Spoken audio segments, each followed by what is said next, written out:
Hello and welcome to the Compendium of Discomfort. My name is Michael. You are the people who listen to this for whatever reason, and usually I don't mind talking about stuff twice in German and in English, so for the regular podcast channel and for the YouTube channel. In this case, because this will be a big one, I totally care about doing it twice, and I won't do it twice, so I guess this will be on both just in me English, but I've got some German stuff too to talk about, so there will be subtitles for the video, and whoever listens to the podcast usually will just hopefully be able to understand German, because usually the people who listen to us understand German, so I will not do that, but they will have to bear with me, like, speaking English, because I just really don't want to do this twice, because it's gonna be a long one, a big one, maybe a fun one, but it's so this will go out on both channels, and I will not do it twice, and wherever you listen to me talking, you will have to live with it, whatever happens. So, what are we gonna do today? We're gonna talk about the best Japanese movies and stuff of the year 2024. It's a little bit late, but who cares? Because most of these movies that I'm gonna talk about will not be available internationally anyway, so it doesn't matter if it comes late. Because, whatever. If you're lucky enough to be able to watch some of these movies, cool. If not, check online. Maybe you can find something. But, So,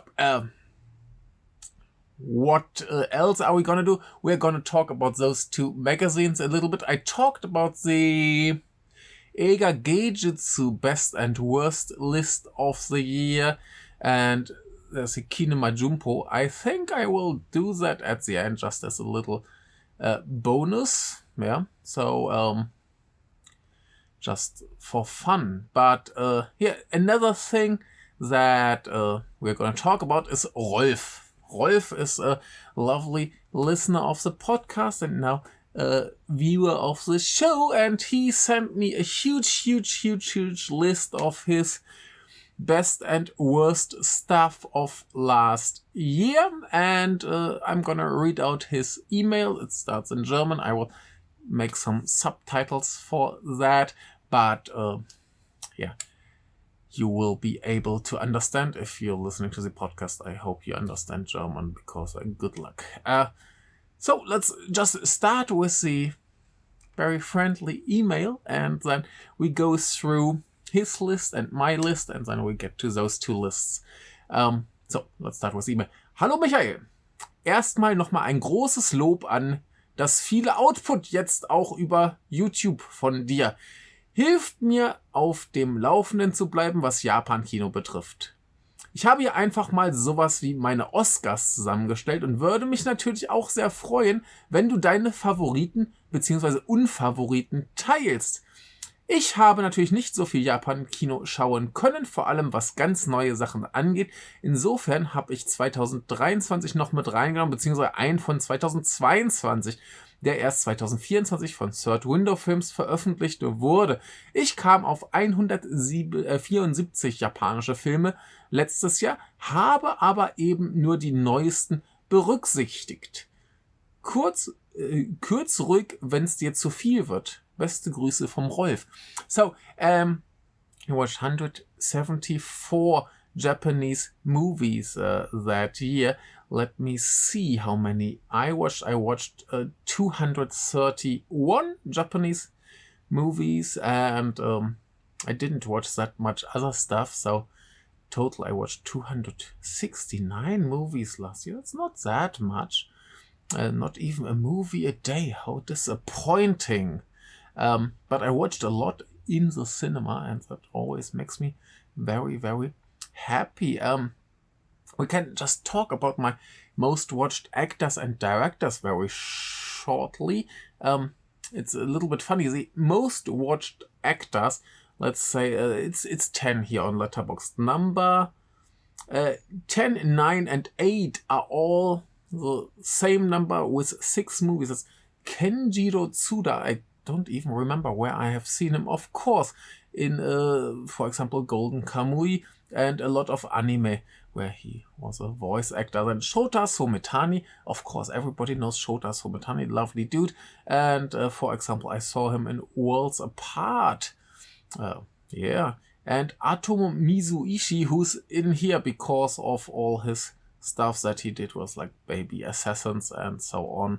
Yugo Sakamoto, one of his dudes. Same with Yu Yasuda, 7 movies. Same as Jun Kunimura, Shinya Tsukamoto, and Saori Izawa.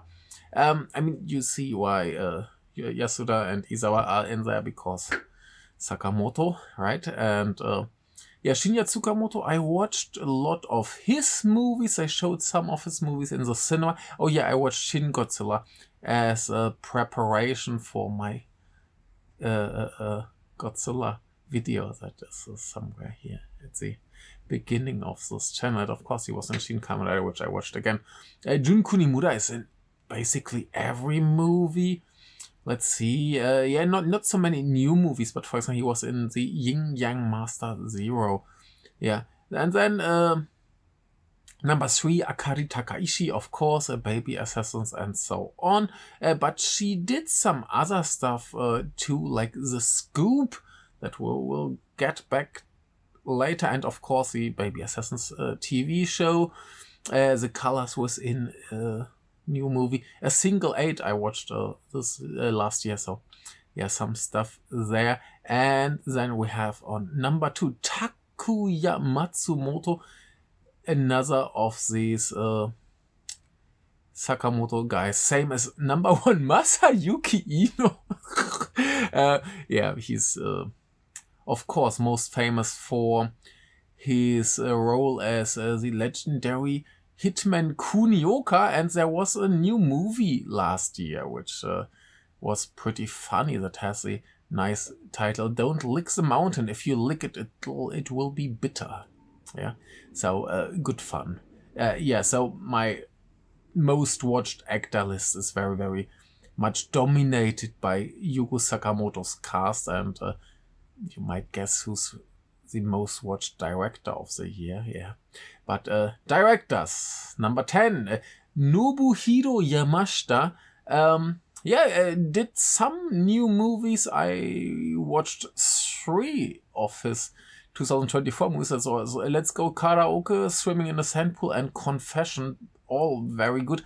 And on the airplane to Germany or back, I forgot, 1 second ahead, 1 second behind, that Rolf will be mentioning later. Very nice as well. Then Ryusuke Hamaguchi, you can't watch too much Hamaguchi. Kiyoshi Kurosawa, he made 3 movies that year. They're all brilliant. So yeah. Then Takashi Yamazaki, that was more like a self-punishment, watching that trash.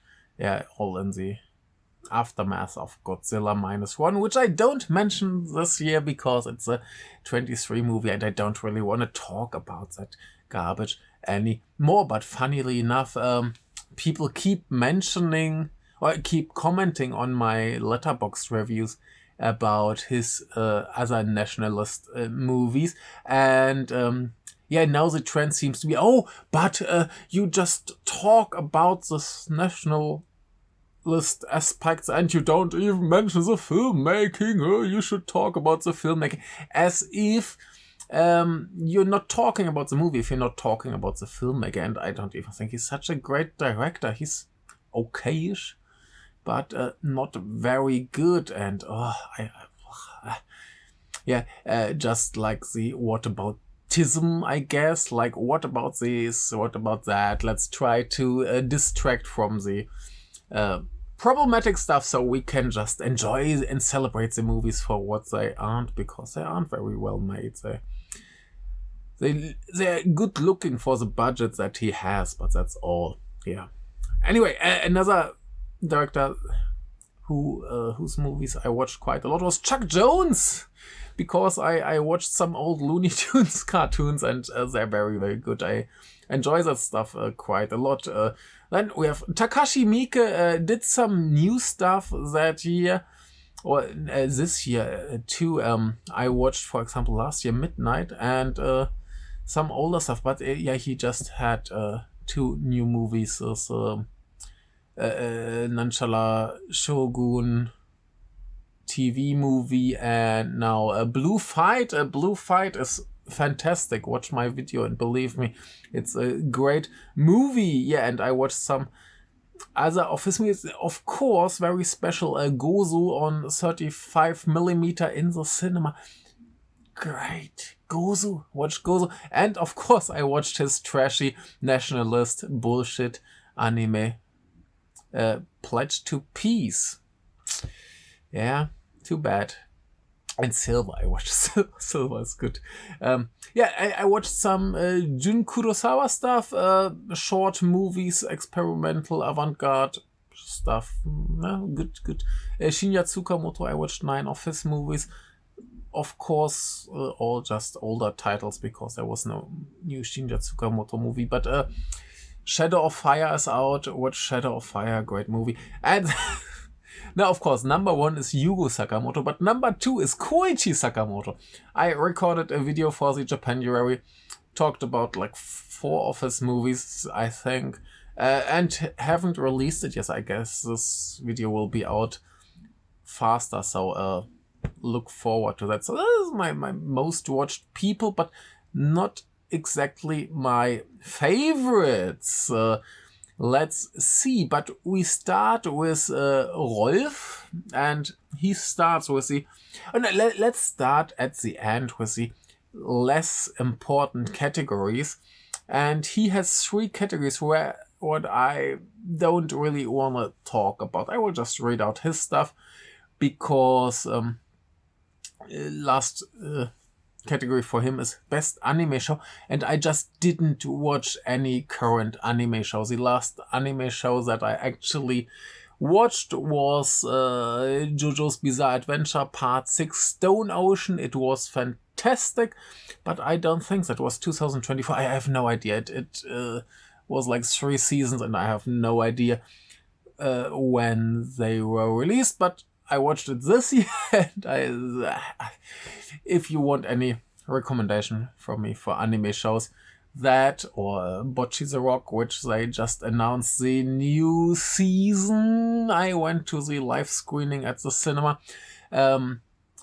the big tour finale concert, where the 4 voice actresses actually practiced the song Flashbacker to perform themselves like they are the actual characters who they play, and that was really, really lovely and cute, and I had a lot of fun with that. But yeah, that's like, I think there was a show for Dedo Demons Destruction as well. I only watched the 2 movies, which I really, really liked. So, yeah, maybe the show is good too. Maybe you could watch that. But let's see what Rolf says about anime shows. Number 5, he has a Spy Family. Number 4, he has Bocchi the Rock. Number 3, he has Kotaro Lives Alone. I don't even know what that is. Number 2, Sound Euphonium. Very good. I should finally watch it. And then number 1, Insomniacs After School. I know that the manga exists. That's what I know about that. So the next category, he has Worst Actresses, and after that Worst Actors, and then Worst Movies. Oh, the three categories here, which I don't really want to choose about. I started writing down my worst movies of the year, and then I realized that I ended up like those guys with that movie Faceless as the worst movie of the year. And like I hopefully said in my review, if that's the worst movie you've seen all year, your movie year was pretty damn good.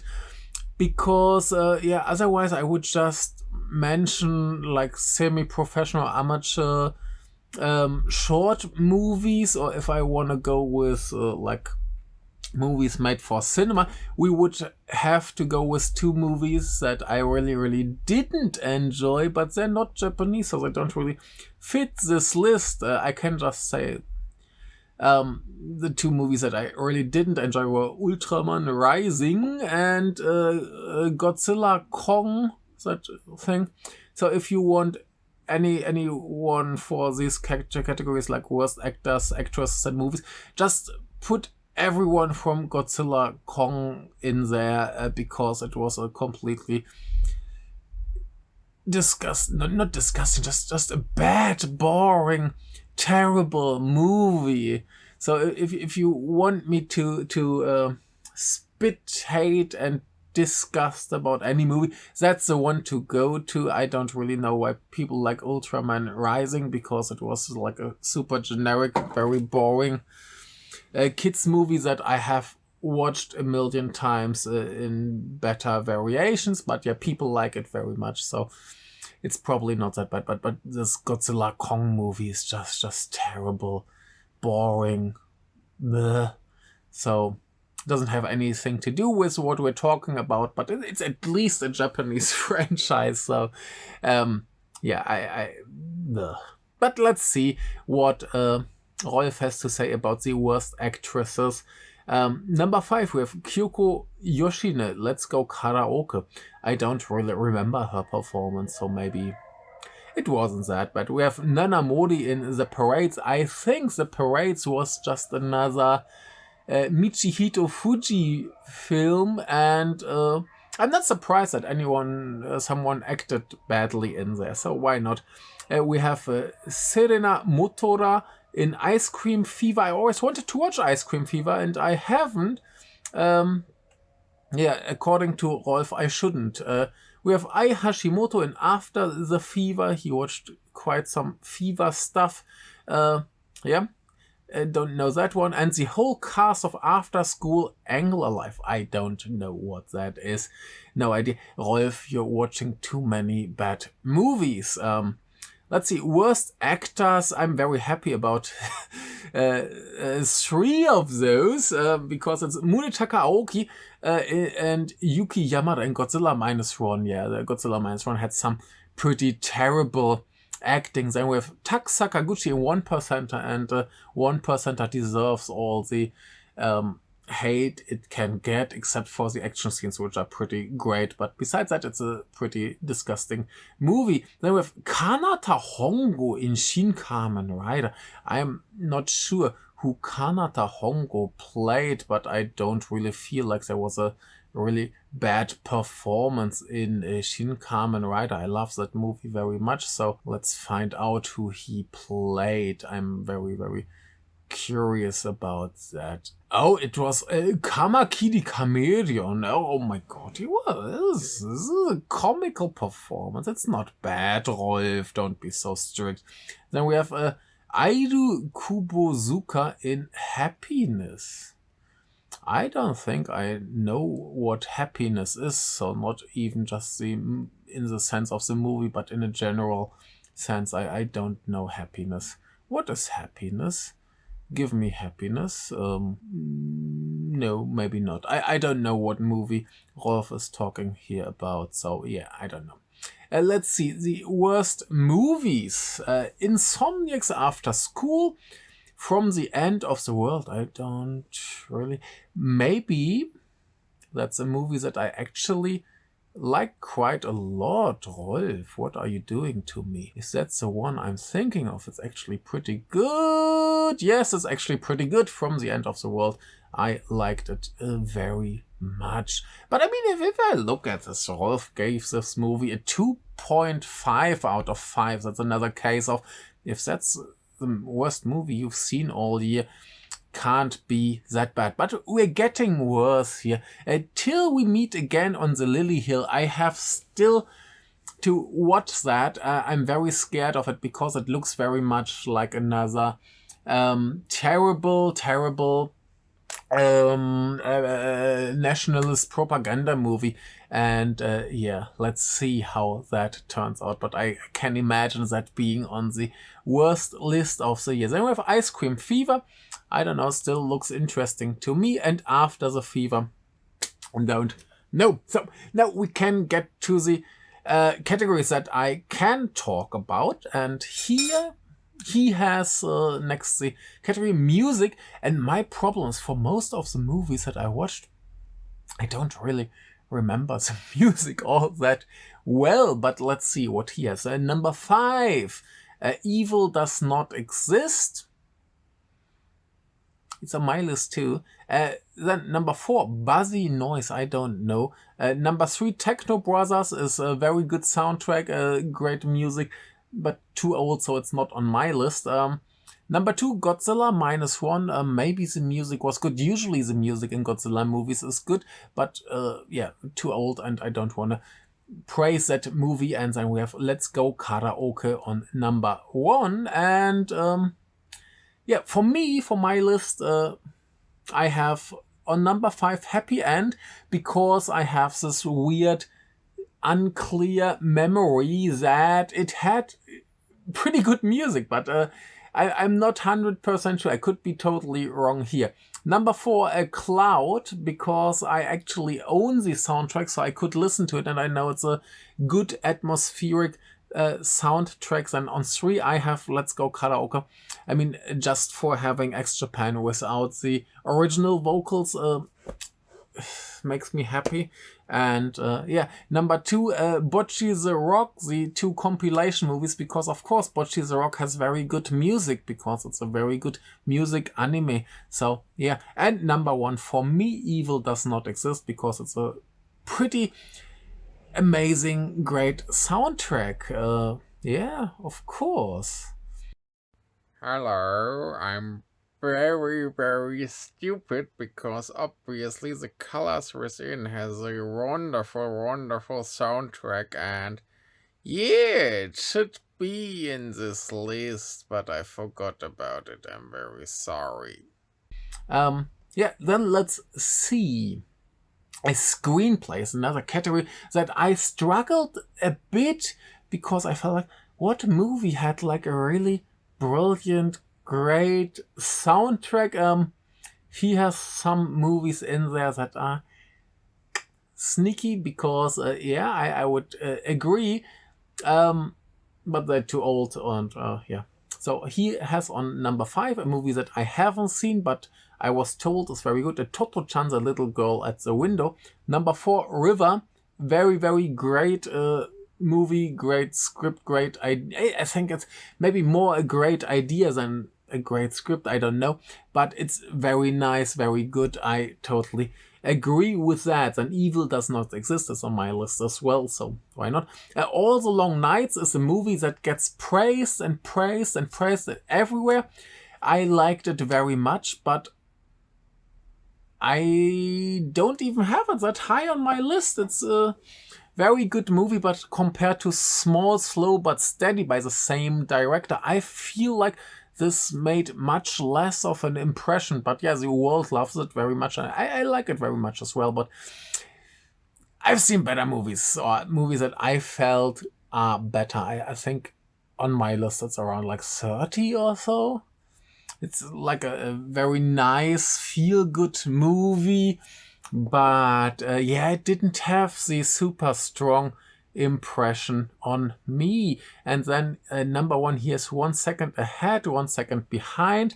Yeah, which I think is not a 2024 movie, so I didn't really have that. So for me, number 5, My Sunshine, because how they treat in the end this whole, or like how this whole movie develops from this very beautiful feel-good movie to this very horrible, disgusting ending. Yeah, it's quite impressive how they do that, and yeah, what kind of twisted turn it takes. Very disgusting, but great. very unexpected at the end. So that's one thing I thought about, like what movie really made me feel, wow, that's something I didn't expect, or that did some turns that I feel are interesting. Another movie that I thought might be in this top 5 is Desert of Namibia, which will come up a few more times, because it did some very nice things near the end, and the whole progression was very interesting. But yeah, in the end, I chose My Sunshine because it felt a little bit more compact and nicer, easier to digest. Like I mentioned it a few times before, I think Desert of Namibia is a movie that I will definitely have to watch again to fully appreciate it, I guess. And when we get to stuff like actors and actresses and best movies, there's so much stuff that could just be completely flipped and turned over just by rewatching the movie. So a lot of the stuff is like my feeling after I left the cinema, because most of the movies I haven't rewatched, and it has a lot to do with how did I feel after leaving the cinema or during watching the movie in the cinema. So but number 5, My Sunshine. Number 4, Cloud. Many people complained about this seemingly big break in the middle, the stylistic change, and I just feel like it's brilliantly done and well prepared and deserved, and how it all comes together at the end is very exciting and very good, while being completely unspectacular in a way. Like, it switches from the thriller to unspectacular, not very thrilling action movie, and does that on purpose, and making this its whole reason to do that. Great, I love that. It's very, very, very, very nice. Number 3 for me is a small movie that will come up a few times here, and it's called Confetti, and is a very, very great little story about a boy who is, I think it's called Onagata, like actor in kabuki who plays the female roles, and during the course of the movie he learns about his own sexuality a lot, and it's a very touching movie, and how this all plays out again is very, very nice. Number 2, we have Evil Does Not Exist, because another case of it does something very unexpected in a way that makes total sense, and it's just like, wow, how did we get here? And if you think about it, it makes total sense in a way, and it's still like these final scenes are just like very dreamlike, and what's going on here, and fascinating how Hamaguchi got to this, from Drive My Car to this. Great. And number 1, Look Back, one of the best movies of the year, very easily. This whole structure of this movie is so great. This whole story about 2 girls becoming friends and how they develop as a team, how their relationship develops, how they split in the end, and it's just completely insane, this movie. It's so good, and that in such a short time. I praise it a lot. I will praise it more. It's one of the best movies of the year, maybe even the best, I'm not sure, but absolutely amazing.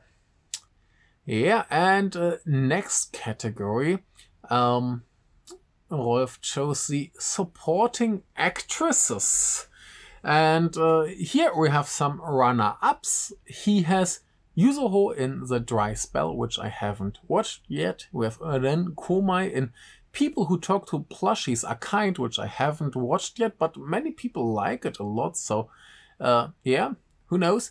And Kaya Kiyohara, 1 second ahead, 1 second behind. Yeah, totally legitimate. Very good movie, very fun. Then here's number 5. Nanami Yamazaki in The Dry Spell. Like I said, haven't seen that yet. We have Yuko Tanaka in Monster. Monster, generally, very well deserved. And just too old for my list.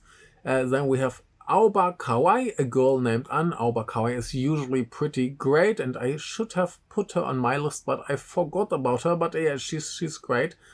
Then we have Kaya Kiyohara in what is it? 18X2? Is it what is this X supposed to mean? Is it a multiplier? It's 18 Beyond Useful Days, which I haven't watched because it's Michihito Fuji, and after my experience with Faceless, I don't really feel like watching more of his movies. And number 1, Sakura Ando in Monster. Sakura Ando, you can't go wrong with Sakura Ando, but again, too old for my list. Let's look at my list. Supporting actresses, I struggled a bit to find people who I think should be in there. But yeah, I have to go with Aoba Kawai as well. She needs to be in there, at least for the run-ups or something. But yeah, let's see who I have for my run-ups. I have Masami Nagasawa in All About Suomi. Even though she's the title character, I would consider her a supporting actress, not the lead actress. Because for most of the movie she's not there and we just have the guys. So yeah, but very well done. And then with Sara Hayama from Confetti, yeah, good child actress, or more like teenager, but yeah, very good. Then we have Risa Naka in Cells at Work, just because she's cool. Yeah, it's not a great acting achievement, but I just feel like it's a very fun role that she does very well, and she's very enjoyable. That's all. We have Kaho in Worlds Apart, because Kaho is always great, and I love Worlds Apart. I don't know why. I watched the movie and I left the cinema and I was just happy. So we will get to Worlds Apart a few more times. Then we have Ayaka Shibutani in Evil Does Not Exist and Desert of Namibia. And Evil Does Not Exist, she's like of the evil team, the lady, and yeah, she's very good. But top 5, Samurai in Time, Yuno Sakura. Great movie. Most of the performances in this movie are very, very good, very, very fun, and it's a movie that deserves all the praise, and we will praise it a lot more in this episode.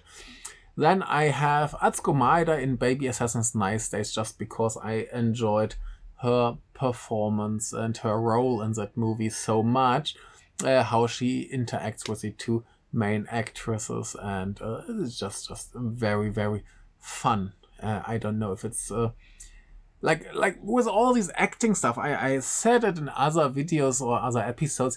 I don't know anything about acting. I just go by, did I enjoy the performance, and that's good enough for me. So don't blame me if I mention things that you think, it's not even that hard role to play, and it's not even that great acting. I just go with my gut feeling, who I enjoyed a lot, and who I had fun with. That's all. Then with Haruka Imo in Dare to Stop Us Now, and as I found out, she was in All the Long Nights as well, so I just want to mention that. There she's this girl who wants to be a film director and struggles a lot while watching this other dude just becoming a film director and being very, very jealous of him, and somehow having to deal with it. And it's a great role. She does it very well, and very fun. And then I have on number 2 Nakanishi Kiara in My Sunshine, this evil human who destroys life and just keeps going as if nothing happens. I hated her so much, so she did a great job. Well done. And another very terrible person in that movie, Kotone Furukawa in Cloud. Of course, Kotone Furukawa is always amazing, and here as the girlfriend who's just there for the money, great job. Always good. So, next one. He chose the lead actresses, and Rolf's runner-ups are Aju Makita in Happiness. I don't know. Kokoro Morita in Lonely Glory. I don't know. Toko Miura in Trapped Balloon. I haven't watched that, but she's always great, so why not? And then, number 5, he chose Minami Hamabe in Silent Love. I haven't seen Silent Love. I know it's a movie by Eiji Uchida, and I usually like Eiji Uchida a lot. But seriously, this movie looked so bad. I couldn't get myself to go to the cinema and watch it. Nah. Maybe someday, if I can watch it at home, I will give it a try, but it looked so bad. Nah. Then number 4, he has Yumi Kawai in A Girl Named Anne. Sure, why not? Kasumi Arimura in Call Me Chihiro. I think that was a 23 movie, so I don't have that. Mone Kami Shiraishi in All the Long Nights, on my list as well. And Satomi Ishihara in Missing, who is somewhere, it's in my run-ups, because I don't really remember Missing. No, it's a great movie, and I know she was really, really good in it, but I don't remember the damn movie. I have to rewatch it someday. Maybe it's completely great. In my run-ups, Miss Ishihara.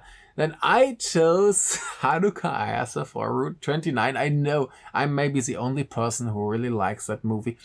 Most other people don't. I don't get why. No idea. Whatever. I really like it, and I think she did a really good job. And then for the run-ups, I chose Yui Aragaki and Hayase Ikoi for Worlds Apart, because they're just such a great team, and very enjoyable. So my actual lead actresses, best 5. Number 5, Hana Sugisaki from Ichiko. I think it's actually a 2023 movie, but who cares? I watched it that year, so little cheating. But she was really, really great in that movie. But if you don't like this pick because it's too old, put in Satomi Ishihara from Missing. It will be fine. Number 4, I chose Akari Takaishi. And cheating Saori Izawa. I know Saori Izawa isn't the greatest actress around, and usually she wouldn't be here in the best actresses, but she completely made this role. Of course, we're talking about Baby Assassin's Nice Days, and she completely became this role, and you can only rate this in a team, so it's totally legitimate that I put them here as a team, because one wouldn't work without the others.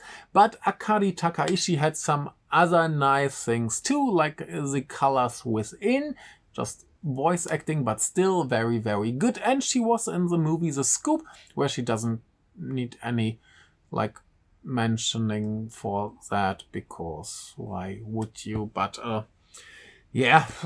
no, but she had a good year, and she will have a much better year this year, because she's getting really big, while Saori Izawa does promotion for Assassin's Creed. Yeah. Then on 3, I have Mone Kamishiraishi for All the Long Nights.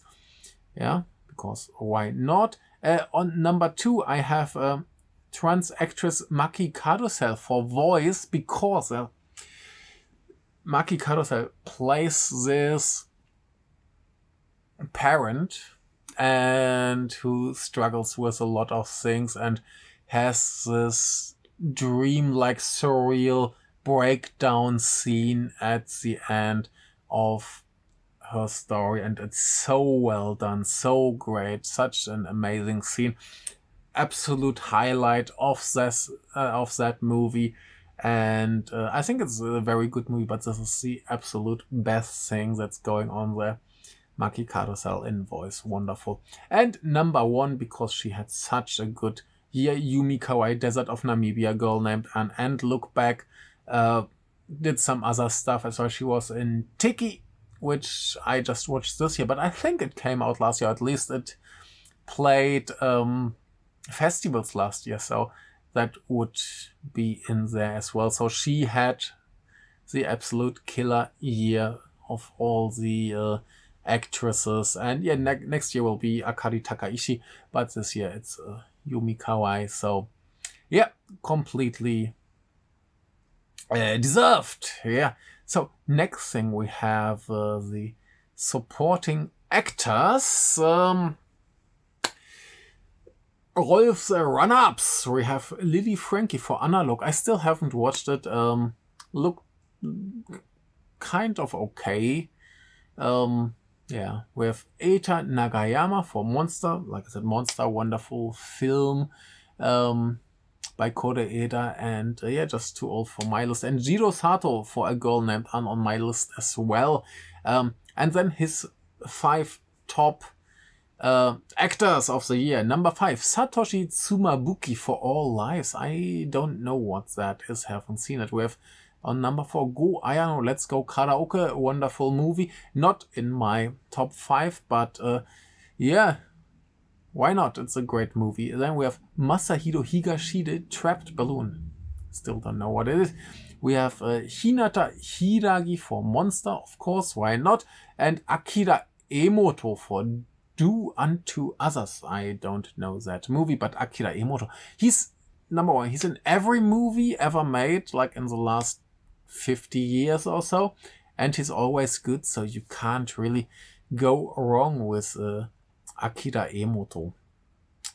For me, yeah, run-ups for supporting actors. I have the blonde guy in Evil Does Not Exist. I have no idea what the actor's name is, but I just love his presence in his, like, what is it, underwear thingy, sitting in this meeting, showing us his balls. Not literally, but like, no? And he's just a very great, unpleasant person. Then I have Jiro Sato for A Girl Named Anne and A Strange House. A Strange House wasn't an amazing movie, but he's very fun. And I've got another person from Cells at Work.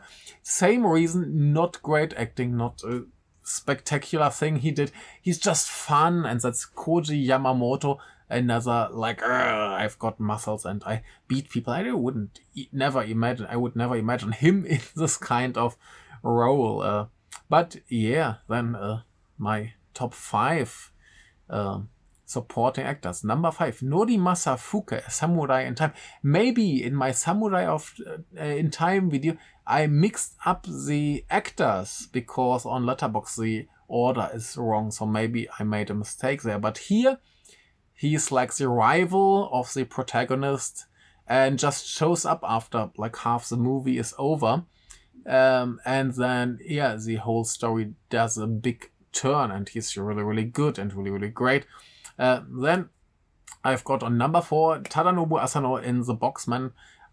I think The Boxman needs more praise. I really, really liked it. I really want to watch it again. I think there's still a lot of stuff that I missed, or at least I feel like I missed stuff, or I feel like it's a movie that needs repeated viewing anyway. But yeah, you can't go wrong with Asano, and he was very entertaining in that movie. And number 3, I chose Takao Osawa in Kingdom 4 because he just, he's basically the main character, but officially he's a supporting character and the whole story is just about him. And he has the great beard and he's so much fun and it's so dramatic. Heroism. And it's just too fun, too good, too great.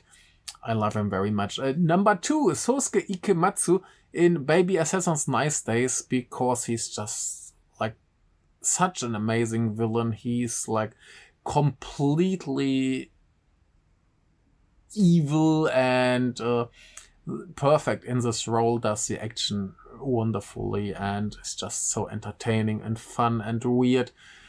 And he just enjoys killing. I guess that happens if you are in My Sunshine and end up like that. Yeah. And number one, completely, nobody would ever expect this human to be on number one because the movie isn't even that spectacular. But he was the only person in that movie who really understood what kind of movie he is in and just made it great. And that's Masahiro Takashima in The Scoop, the big villain. Completely over the top comic BS, very fun, very good. I enjoyed him so much. The movie is fine. It's a nice, entertaining way. I did a video about it. But this guy, I wouldn't even call it in general a great performance, but just because he just took over this movie and went with it and made it really worth watching. Good job. Yeah, you understood your job.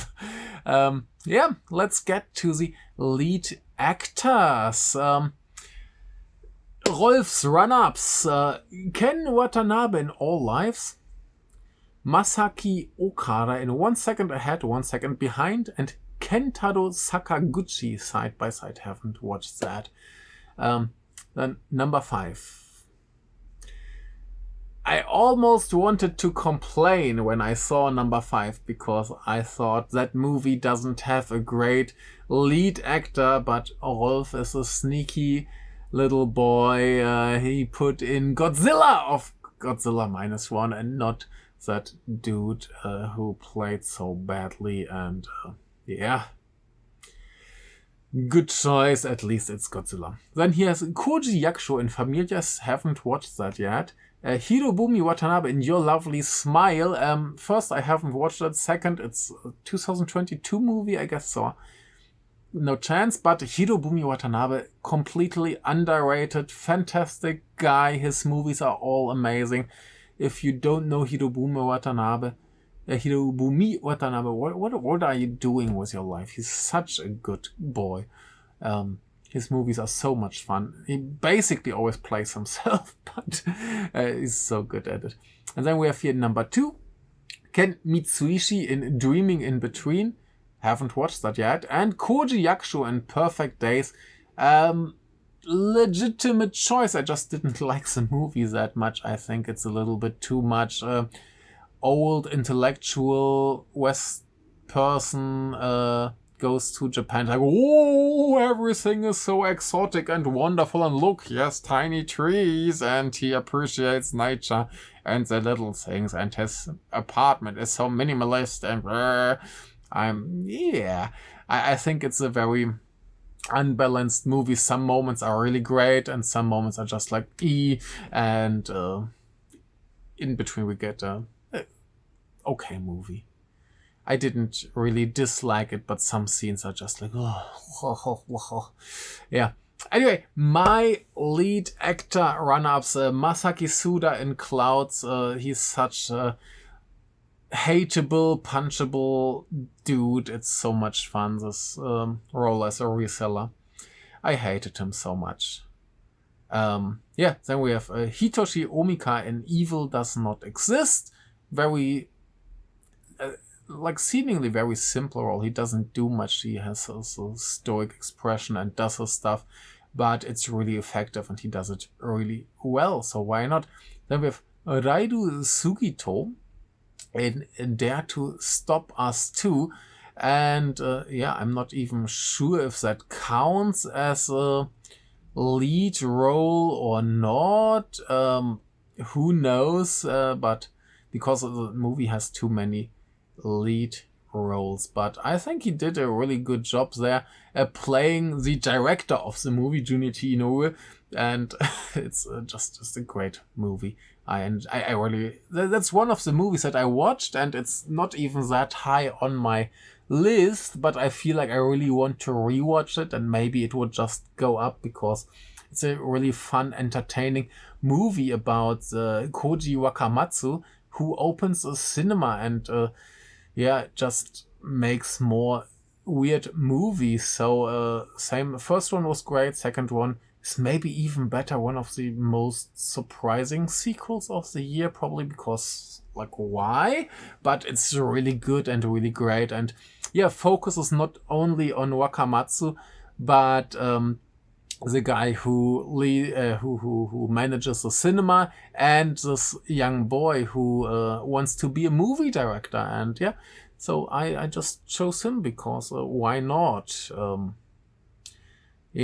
But top 5, actual top 5. Sosuke Ikematsu, My Sunshine, poor bastard. Really has a really bad life there, but he does it so well. It's wonderful. Then Tsuyoshi Domoto in Maru.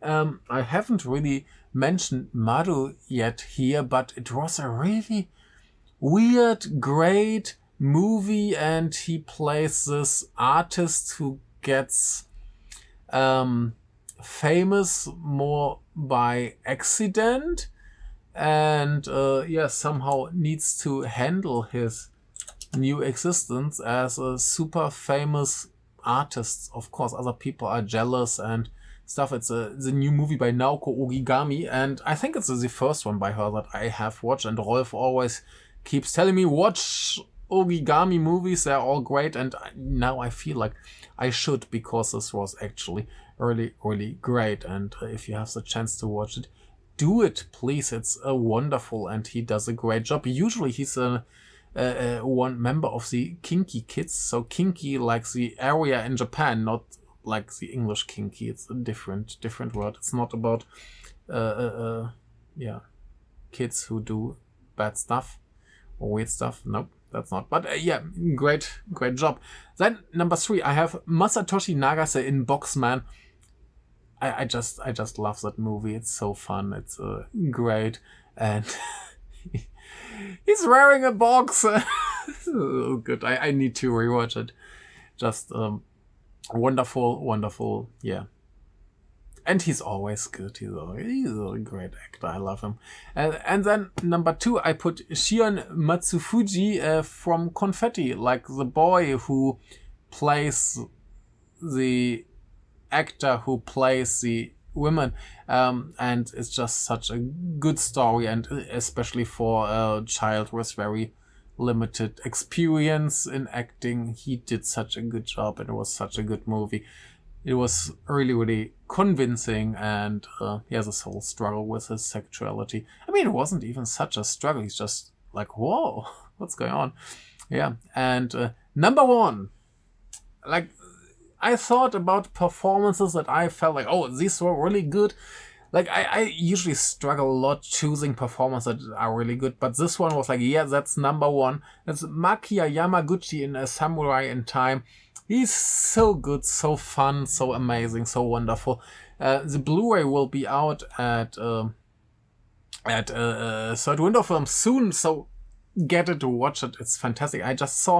I forgot one of my runner-ups, Sho Aikawa in voice, because he just talks to cows. It's such a good scene. I love Sho Aikawa, and seeing him talking to cows, it's good. So, the best movies of the year, according to Rolf, and he expanded the list to 15, and I just followed his plan and did the same. So we will have a lot of movies to talk about. Run-ups, he has this Beyond Useful Days, like 18 to Law by Michihito Fuji. I'm not sure what you're doing there, boy. I haven't watched this one, but Then Shylock's Children. I've seen the trailer, but I haven't seen the movie, so I don't know. Side by Side. Haven't seen it. Godzilla -1. Nope. No. It's not a good movie. It's very bad. It's evil. No, it's really not good. And Lonely Glory. So yeah, the only movie of his run-ups that I have actually watched was Godzilla -1, and I disagree very strongly with that choice. Let's see what the other places here. Give us some I have seen. So number 15, Buzzy Noise. I haven't seen that, but maybe it's good. It's by Hiroki Kazama, and it's actually a 2024 movie, so why not? Number 14, Let's Go Karaoke by Nobuhiro Yamashita. A very good movie, not in my top 15 maybe, I'm not sure. I forgot my top 15 already, but I totally get it if it's in there. Even if it's in my top 15, it's totally okay. Number 13 is not in my list because it's 23 movie by Junta Yamaguchi, River. It's a fantastic movie, so go get it. Blu-ray is out at Third Window Films. Bye. Get it. Wonderful. Hashtag Manhole. I wanted to watch that. I still haven't. By Kazuyoshi Kumakiri. And 11, Missing by Keisuke Yoshida. Another actual 24 film, so it belongs in here. And yeah, like I said, I forgot it. When I watched it, I felt like it's great. And now I don't remember. But Yoshida is usually good. I've seen some of his movies. And most of them were good to great. And maybe one or two were like, meh. So you probably it's an actual really good movie. Number 10, not on my list because it's too old. A Monster by Hirokazu Koreeda. Why not? It's a very good movie. Same with 9, Call Me Chihiro by Rikia Imaizumi, who's always good. Call Me Chihiro. I'm not sure if I have seen any Imaizumi movies last year. Let me check that. Because usually he's a very busy man who does a lot of movies. But maybe I missed one, if that was last year. Oh yeah, there was Teasing Master Takagi-san, which I wanted to watch, but I haven't because there's a TV show that I didn't watch and didn't really fit my schedule. And there was Undercurrent, that was 23. And then there's 1122 for a Happy Marriage. I didn't even know that is a thing that's out. Maybe it's not out yet. I'm not really sure. Or I missed it. But yeah. He did then only, 2 movies? Yeah, I mean, TV show and 2 movies. Oh, it's a TV show. It's more TV. He's just doing TV now. Another TV dude like everyone. Yeah, anyway, Call Me Chihiro. Good choice. Why not? Then Evil Does Not Exist by Ryusuke Hamaguchi. Number 8. Sure, of course.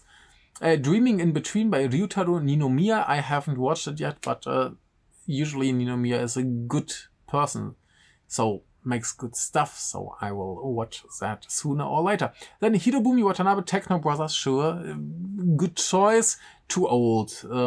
Same with 1 Second Ahead, 1 Second Behind by Nobuhiro Yamashita, 23 movie, but yeah, very good movie about it's a romantic comedy, I would say, like one guy who's always a little bit too fast and a girl who's a little bit slow, and somehow there's stuff with time, very weird stuff, and a very, very nice movie. Number 4, Totoro-chan, The Little Girl at the Window, 2023 by Shinosuke Yakuwa. Yeah, like I said, I haven't watched it, heard good stuff about it. Then a 22 movie by Kawai Rim, Your Lovely Smile. I've got the Blu-ray over there. It's released at Third Window Films with Hirobumi Watanabe in the lead role. Just haven't watched it yet. Number 2 for Rolf, Perfect Days by Wim Wenders. Like I said, okay movie. I didn't love it, but sure, why not? And number 1, All the Long Nights by Sho Miyake. Like I said, I think it's very good, but not my number 1. So let's get to my best movies of the year. First, I have a lot of run-ups. I've got Desert of Namibia, Missing, Dead, Demons, the Destruction, Voice, Serpent's Path, Let's Go Karaoke, Colors Within, Chime, Maru. That's it. Those are my run-ups, all very, very good. And some of them, like, if I rewatch them, maybe they would get higher. Like Desert of Namibia, Missing, Maru could all be higher. Some of my actual picks could be lower. Who knows? It's just a thing, like I said, a lot of feeling. Just how did I feel after watching it? Have I rewatched it? Most of these I haven't. I just stuck with my letterboxd list that I actually made around the time. Like every time I watched a movie of the year, I put it on the list and I tried to fit it in somewhere. But it's a lot of recency bias.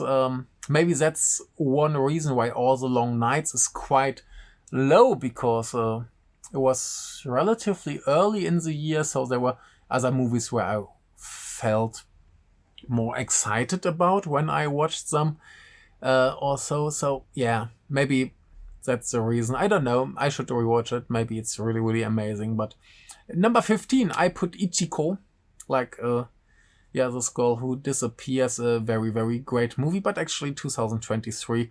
So yeah, maybe you should watch it. It's very good. Number 14, I put Wakamusha.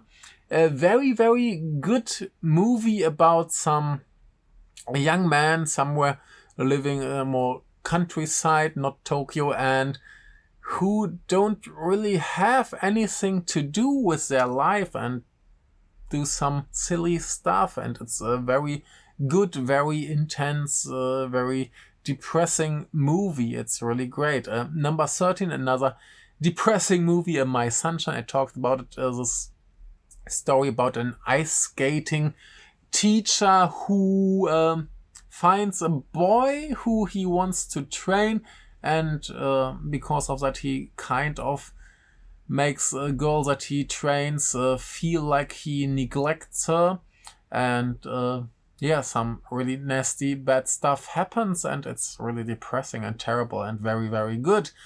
Number 12, Dare to Stop Us Too. Like I said, the story about Koji Wakamatsu and his cinema that still exists. I've never been there, but very, very good movie. Number 11, I put Cloud. I really, really like Cloud. One of the few movies that I actually rewatched.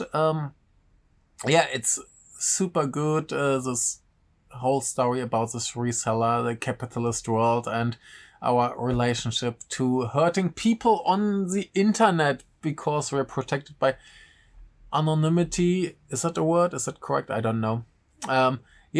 Really great, wonderful, great atmosphere, really good movie. Number 10 is Samurai in Time. It could be much higher if I had actually rewatched it. It's been a while since I watched it, but I think it's a really, really all-around great movie. The only thing I could complain about is that I guess supposed to be a comedy, and the second half isn't really funny. It becomes much more serious.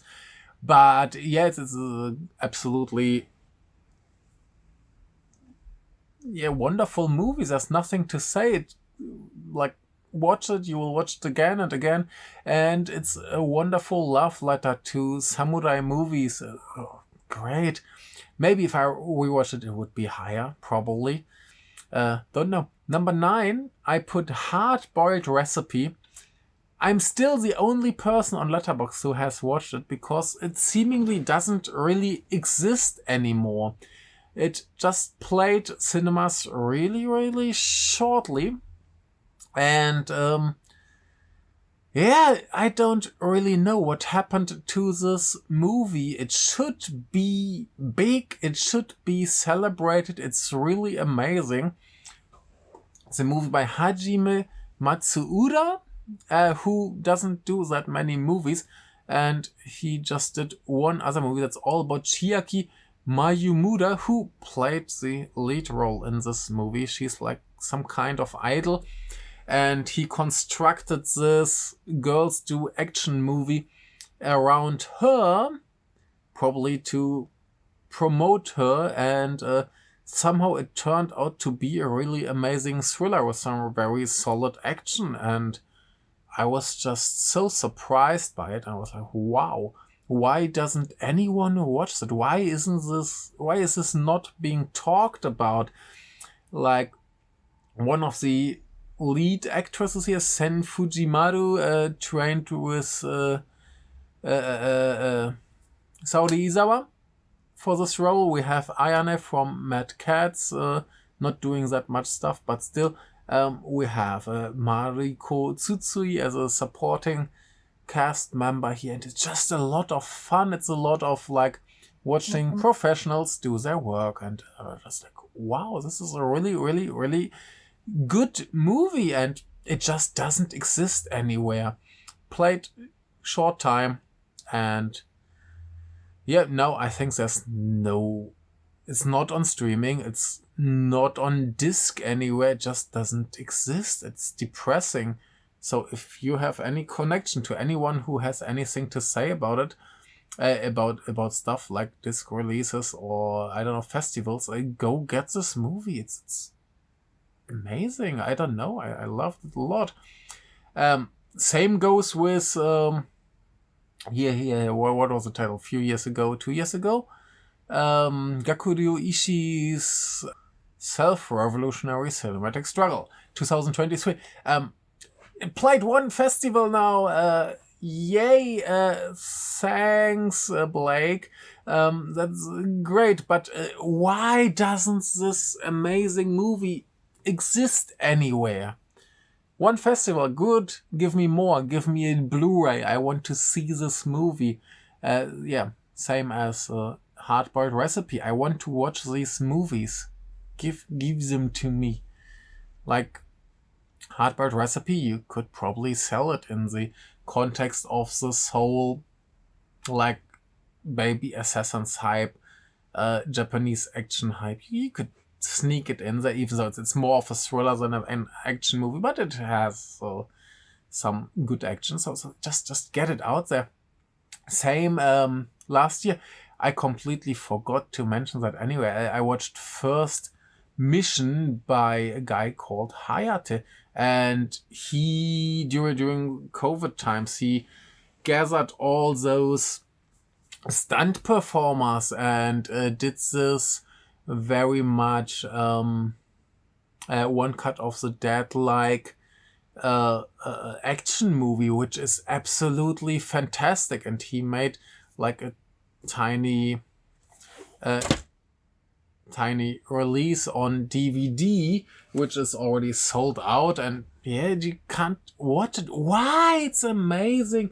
I asked here Third Window Films man what he thinks about it. He was like, yeah, he tried to like get it to some festivals and nobody was interested. Like, how can you not be interested? Are you crazy? It's such a good movie. It's really funny. There's good action. It's well made. Of course, it's low budget. It's super low budget. But holy cow! Like, festivals do something.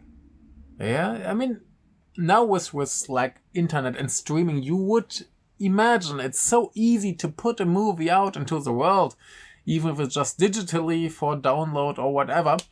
Just give me a digital download of these movies. It's good enough. Yeah, give me something. I'm so annoyed. Enough. Anyway, that's a Hard-Boiled Recipe. If there's any chance for people to watch it, watch it. It's amazing. Number 8, I put Golden Kamuy. I haven't rewatched it since it played in cinema early 2024.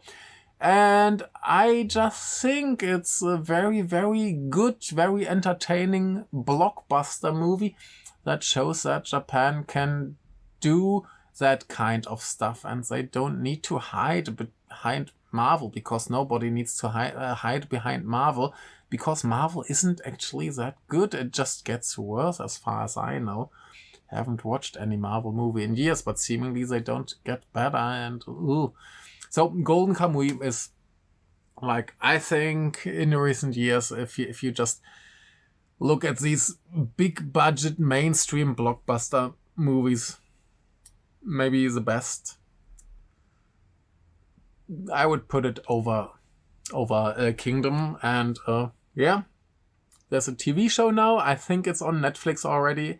I watched the first 2 episodes, which I liked a lot, and yeah, I need to finish the rest. But yeah, good stuff, good fun. If you just like an entertaining adventure action movie, that's your thing. Number 7, I put the Confetti that I mentioned before. Wonderful, lovely movie. Number 6, a Boxman, because it's great, and I need to rewatch it. More love for Gakudo Ishii, even though he's a weird man, he does weird movies. This is a weird movie. Love weird movies, they're amazing. Good. Number 5, Evil Does Not Exist. We don't need to say that much about Evil Does Not Exist anymore. It's Hamaguchi. Hamaguchi is fantastic. He tries to do something slightly different, and people complained about it. What's wrong with you? It's such a good movie. So amazing, wonderful, great. Number 4, I put Happy End. I talked about Happy End on this channel before. It's really, really good, more for the world building than the rest, I think. I want to rewatch it very, very badly. But I think it's a great movie.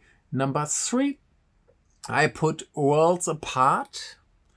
Because, like I said, I watched it in the cinema and I left the cinema and I just felt so happy. It just made me feel good. And at the same time, it made me feel bad because I felt, why can't real people be like that? I wish reality was more like this movie. And it's just wonderful, feel-good stuff. And great. Number 2, I praised it enough. A Look Back. Fantastic movie. Could as well be number 1, but my number 1, who might have guessed, Baby Assassin's Nice Days. I just spent so much time with this franchise last year, and with the TV show and all around it, it's just, I don't know, I can't get out of the swamp anymore. 2 days ago I started reading the manga, which just started 3 days ago. It's basically an adaptation of the TV show with some extra stuff that couldn't be done in the TV show, and it goes even harder on the relationship between the two main characters and is being drawn by a mangaka who usually does stuff with like girls love, who might have guessed that. But it's such a good movie. It's wonderful. Maybe not number 1 for everyone, but for me, like I said, I had so much fun with the franchise in the last year. If you don't like it, fair enough, but for me, that's really good. And as this already fell down, let's talk about the Eiga Geijutsu best and worst of the year. So they're a little bit funny. I talked about the top 10 here already on a different video, but maybe not everyone has seen that, so why not? They have a very funny system here. You can see, like, they have a bunch of people who can give points to the movies, and that basically decides what place they get to. The funny thing is, of course, if a movie gets only 1 vote, which has a low score, it automatically becomes one of the worst movies of the year because only 1 person didn't like it. So there are a lot of movies who are basically on the best list and the worst list, so it's a bit funny, or a lot of movies share the same spot. So let's see what, you might know it, but let's see what they have here. Number 1, the best movie of the year, is Dare to Stop Us 2. Totally deserved, fantastic movie, wonderful. Number 2, they have My Sunshine. Sure, why not? Number 3, All the Long Nights. No surprise here. Number 4, Evil Does Not Exist.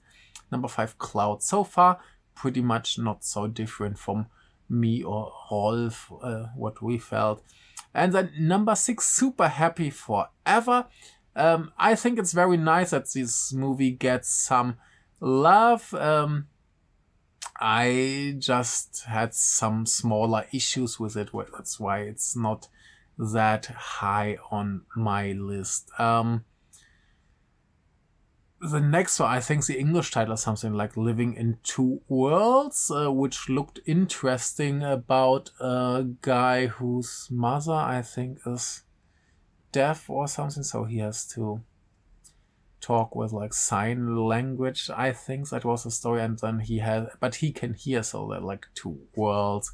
I think something like that. And here in number 8, we have the Worlds Apart.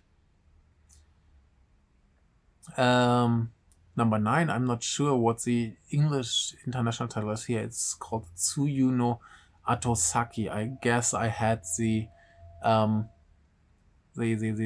English title in the other video, but I will find it, and probably I will have written it down there. Then we have A Golden Boy on the 10, and then we have some more titles that I just want to throw in because we talked about them on different places, so why not? On 11 we have here Happy End, which is very nice. 12 is Let's Go Karaoke. 13 is Chime. So that's all very good. And here Tatsumi, a very good movie which didn't make my list, but might as well be on it if I rewatch it. A very, very good gangster movie by the guy who made Ken and Kaz, and I have to review Ken and Kaz eventually. It's on the wonderful Saka. Was on the wonderful Saka, Ken and Kaz, and it's a great movie that should be watched by everyone, and same goes for Tatsumi. That's a really good one. And yeah, they have Perfect Days on the 22. They have Desert of Namibia on 25. They have Baby Assassins on 26. Not so bad for elitist magazine. So yeah. They have some here. A Girl Called Anne on 32. Wakamusha shares the 28 spot with some other movies. So yeah, there's a lot of good stuff. Here, Samurai in Time is on the 41. So Route 29 is on the 48. Shares that spot. But let's just see what they call the worst movies of the year. Number 1, A Faceless. I would share that impression, but like I said, if that's the worst movie you've seen all year, it's not so bad. It's not such a bad year. And number 2, we have Missing. Really, really weird. How can you hate that movie? Number 3, Desert of Namibia. Really confusing. Then the next one, I forgot the English title. Umi no Shinmoku, maybe? Silent Sea or something. I'm not sure. Number 6 is, I think, this Bushido. Number 7, all about Suomi, which I understand if you're like an elitist art film nerd that you don't like that. Number 8, we have A Girl Called Anne. 11, what was it called? 11... I liked it. It was a good movie, but I forgot the title. 11 Rebels, that's it. And Route 29, it's all on the number 8 spot, so they were already at the 10. Let's see some other movies that they didn't like, which is absurd, because here on 13 we have Evil Does Not Exist and Cloud. Yeah, like, what's that? Perfect Days is on 18. Golden Kamuy is on 18. So Samurai in Time is on 22, Boxman is on 23. So they just have the same movies on the best list and the worst list because this rating system is really strange. So yeah, weird. And let's talk a bit about the Kinema Junpo, who spares the worst list. So that's really nice. Let's go through the top 10. The best Japanese movies of the year. Number 1, All the Long Nights. Why not? Number 2, Desert of Namibia. Number 3, Evil Does Not Exist. Number 4, Cloud. Number 4, My Sunshine. So 2 number 4s. Number 5. Number 6 is Living in Two Worlds. 7 is Look Back. 8, Dare to Stop Us 2. Number 9 is Last Mile, which I still haven't watched, but since it's pretty high up here, why not? Maybe it's actually good. Maybe not just like, oh, we need some movie we can throw into the Academy Awards. I'm not sure. Number 10, a girl named Anne. If we check the actual list, a few more titles. Number 11, we have The Boxman. Number 12, Bushido, which I still haven't watched. 13, Samurai in Time. And then they have here Faceless on the 14. And Golden Boy 16, 11, Rebels 17. And they have on 18 the Worlds Apart, 19 Tatsumi, 19 Missing. So good stuff there. Super Happy Forever is at least on 22. A Happy End is on 25. Baby Assassins 26, same as Route 29. So Chime is on 29. And so there's a lot of good stuff in there. So not so bad what they have there. But they have another top 10 with their reader picks. That's not so different. I think, by the way, their best foreign movie was Oppenheimer. And I just don't really want to read out the foreign movies because I don't really know the English titles of them. But let's see here the readers' choices. Number 1 is All the Long Nights, and number 2 is The Samurai in Time. Number 3, Evil Does Not Exist, and number 4 is A Girl Named Anne. Number 5 is Missing. Number 6 is Last Mile. 7 is My Sunshine. 8 is Look Back. 9 is Bushido. And 10 is Just Living in Two Worlds Again. So, the readers put Oppenheimer on the number 1 spot too. So, that's it for today. A lot of talking about the best movies of the year. I hope you could get some titles that you haven't heard about yet. I'm sure you haven't heard about Hard-Boiled Recipe. Watch Hard-Boiled Recipe if there is any chance in the world. Same as Self-Revolutionary Cinematic Struggle, which should be released somewhere. Someone please have mercy on our souls and give us these wonderful, wonderful movies. They should be released. Release the movies, release the films. Thank you very much for watching me talking here about the best movies of the year. Was a good year. Quite interestingly, I mentioned it a few times, 2023 was this year with all the big directors pushing out their big stuff, and it was a really bombastic, spectacular year. While this one was a little bit smaller, a bit more indie, a bit more focused on nice small titles, and Kiyoshi Kurosawa's 3 movies. Really, really weird guy, but it's a good year. Maybe not the most spectacular, but of course a lot of good stuff, and Hard-Boiled Recipe.